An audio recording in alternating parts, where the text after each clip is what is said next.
और इस वक्त हमारे साथ जम्मू कश्मीर के राज्यपाल सत्यपाल मलिक जी फोन लाइन पर जुड़ चुके हैं।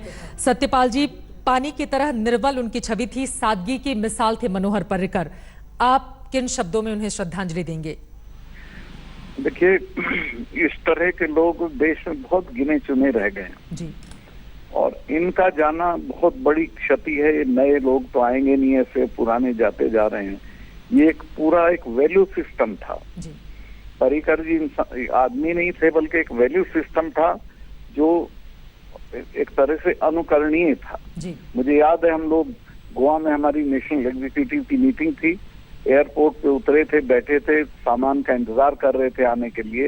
ये अचानक दाखिल हुए एयरपोर्ट पे और सबको कहा कॉफी पिलवाओ और खुद कन्वेयर बेल्ट पे खड़े हो गए। और हम लोग जो जो अपना सामान पहचानते रहे, भाग के खुद उठा के नीचे रखते थे।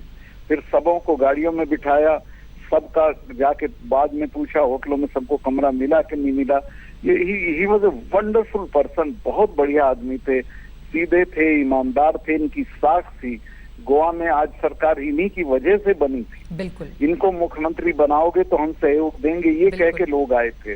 तो ऐसे लोग अब है नहीं और इनका जाना बहुत अपूर्णीय क्षति है। 25 साल का उनका सियासी सफर रहा है, 4 बार वो मुख्यमंत्री बने गोवा के। लेकिन पिछले 1 सालों में जो उनका संघर्ष रहा है कैंसर से, जिस तरह से वो जूझ रहे थे, पूरे देश ने देखा।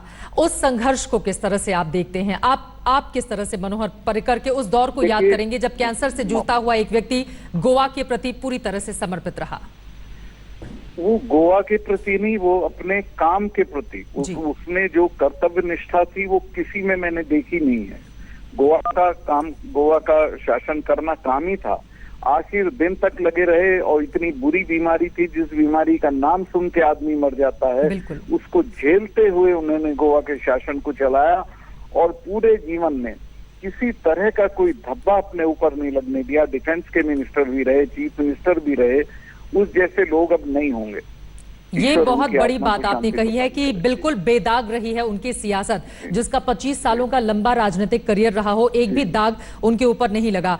मैं आपसे सत्यपाल जी ये भी जानना चाहूंगी, वो गोवा छोड़कर दिल्ली आने के लिए तैयार नहीं थे साल 2014 में, लेकिन उनको दिल्ली बुलाया गया, रक्षा मंत्रालय जैसा अहम पद उनको दिया गया, वो भी उस गोवा के मुख्यमंत्री को जहां से सिर्फ 2 सांसद चुनकर आते हैं देश की संसद में।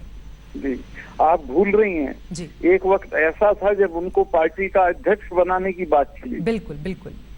जब गडकरी जी बने थे उस वक्त वो बनने वाले थे जी। तो उनको उनके बारे में पूरी पार्टी में, संगठन में, लोगों में इतनी ऊंची राय थी, इतनी उनको इतना लोग पसंद करते थे कि वो कुछ भी बन सकते थे। जी। आरएसएस के प्रचारक के तौर पर अपना करियर उन्होंने शुरू किया था और राम जन्मभूमि मूवमेंट के ऑर्गेनाइजर भी थे वो नॉर्थ गोवा यूनिट में। सत्यपाल जी, एक और सवाल, एक आखिरी सवाल मैं आपसे जानना चाहूंगी।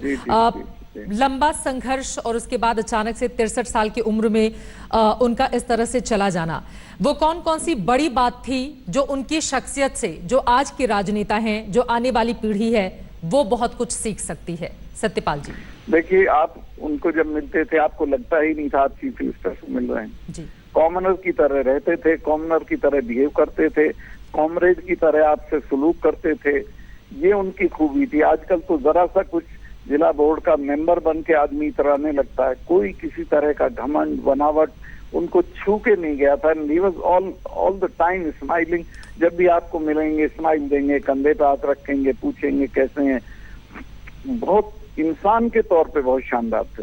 बिल्कुल। और अभी हाल ही में जब गोवा का बजट पेश किया जा रहा था, उस दौरान उनके चेहरे पर कोई शिकन नहीं थी। हालांकि बजट भाषण बहुत छोटा रखा उन्होंने, लेकिन उनकी ओर से कहा गया कि मेरा जोश पूरी तरह से हाई है।